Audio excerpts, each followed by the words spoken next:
நிறைய சுவாமி படங்கள் வீடுகளில் நிறைய இருக்குது. சந்தோஷம்தான், வரவேற்கலாம். எல்லா தெய்வங்களும் நம்மை காப்பாற்றும். நிறைய கோயில்களுக்கு போகிறோம், நிறைய போன திருவிழாக்களுக்கு போகிறோம். அங்கே விதவிதமான படங்கள் இருக்குது. நம்மை கண்ணை பறிக்கிறது, கூப்பிடுது. ஒரு காசு செலவழித்து ஒரு பிரேம் போட்டு அதை கொண்டு வந்து வீட்டில் மாட்டிடுறோம்.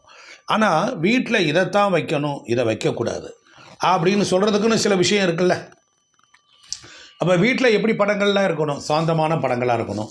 முதல்ல படம் வாங்கும்போது நீங்கள் என்ன பண்ணணும் அப்படின்னா, அந்த படத்துக்கு கண் நல்லா தெரியுதா, மூக்கு முகங்கள் எல்லாம் தெளிவாக இருக்கா, அது ஆர்ட் பண்ண படமா அப்படின்னு பார்க்கணும். அது ஆர்ட் அப்படின்னா வரைந்த படங்களில் சில தெளிவாக இருக்கும்.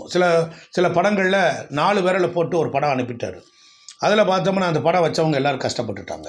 அதனால் 5 விரல்கள் இருக்கிறதா, கை கால்களில் இருக்குதா, இப்படிலாம் பார்க்கணும். அதே போல் டைமென்ஷன்ஸ் வித்தியாசம் இருக்கா, முகம் விகாரமாக இருக்கா அப்படின்லாம் நம்ம நிறைய பார்க்கணும். சரி, இப்போ நாம் என்ன சொல்ல போகிறோம்?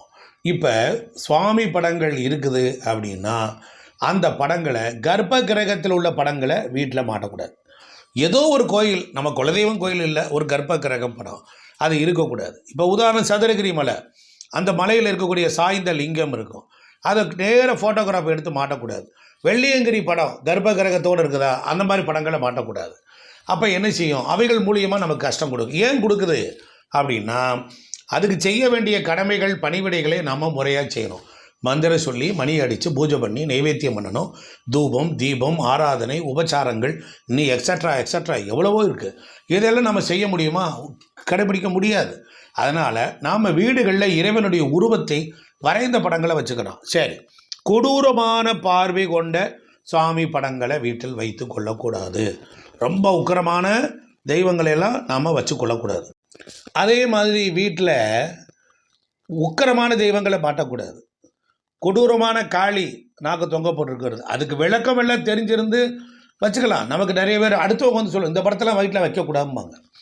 அதனால் இந்த சுவாமி ஆடுறது போல் ருத்ர தாண்டவம் ஆடக்கூடிய சுவாமி உருவம், அந்த மாதிரியான படங்களை நம்ம வீட்டில் வச்சுக்கூடாது. ஏன்னா நம்மளாம் சாஃப்ட் பேர்ஷன் ஒன்று. அதே போல் ஒரு சுவாமி படம் நிறைய பேர் கேட்குறார். ஒரு ஃபோட்டோ இருக்குது, ரொம்ப பழைய படம், அதில் உள்ளே இருக்கிறதுல உதிருது, கிழிஞ்சு போச்சு. சில சுவாமி படங்களில் சிதைஞ்சு போயிருக்கும், கடலாம் மங்கி எழுத்துக்கள்லாம் போயிருக்கும். அந்த மாதிரி இருக்கக்கூடாது. அது என்ன செய்யலான்னு கேட்குறாரு. அதை கொண்டுட்டு போய் கங்கையில் விட்டுருங்க, தண்ணியில் போட்டுருங்க, அவ்வளோதான். இப்போ உடைந்த கண்ணாடி சுவாமி ஷோகேஸில் வச்சுருப்பாங்க, உடஞ்சி போச்சு, ரொம்ப அருமையாக இருக்கும். நான் எங்கே ஜெய்ப்பூரில் வாங்கினேன், அப்படி வாங்கினேன், இங்கே வாங்கினேன், போனப்போ வாங்கினேன், உடஞ்சிருச்சு, உடனே ஃபெவிக்விக் போட்டு ஒட்டுவாங்க. உடைந்த கண்ணாடி சுவாமி படங்கள் அது மாதிரிலாம் வீட்டில் இருக்கக்கூடாது. அது ரொம்ப கவனமாக இருக்கணும். அதே போல் சனீஸ்வர பகவானினுடைய படங்களையும் வீட்டில் வைத்து பூஜை செய்யக்கூடாது அப்படிங்கிறதெல்லாம் நம்ம நாட்டில் ஒரு வழக்கம் இருக்குது. ஸோ அதனால் உடைந்த சுவாமி சிலைகளையும் வீட்டில் வச்சு கும்பிடக்கூடாது. பூஜை அறையில் ரொம்ப முக்கியமாக நாம் கவனிக்க வேண்டிய விஷயம் இது தான் பின்னப்பட்டிருக்கிறது. அதே போல் சின்ன ஐம்பொன்னில் கடைகள் எல்லாம் ரோட்டு கடைகளில் விற்கிறாங்க.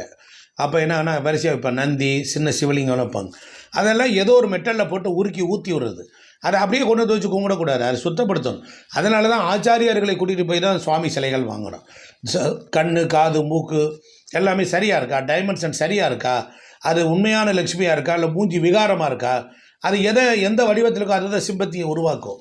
அதனால் அந்த மாதிரியான விஷயத்தில் சுவாமி சிலைகளை வாங்கும்போது கவனமாக இருக்கும்படி உங்களை அன்போடு கேட்டுக்கொள்கிறேன். அதனால் நீங்கள் ரொம்ப கவனமாக இருக்கணும். ஆமாம், சுவாமி படங்கள் இதெல்லாம் பார்த்துக்கணும். கர்ப்ப கிரக படங்கள் இருக்கக்கூடாது. வரைந்த படங்கள் தான் வீட்டில் இருக்கணும். ஆமாம், அதே போல் சித்தர்கள் படங்களும் மகான்கள் படங்களும் பூஜை அறையில் நாம் அவங்களுக்கு ரெஸ்பெக்ட் கொடுத்து கொஞ்சம் தள்ளி வச்சுக்கலாம், நல்லது. இறந்த நம்ம அப்பா அம்மா படங்களை நம்ம கடவுளோடு படங்களோடு சேர்த்து வைக்காமல் கொஞ்சம் தள்ளி வச்சுக்கணும். ஆமாம், வச்சுக்கலாம், ஒன்றும் தப்பு இல்லை. நன்றி, வணக்கம்.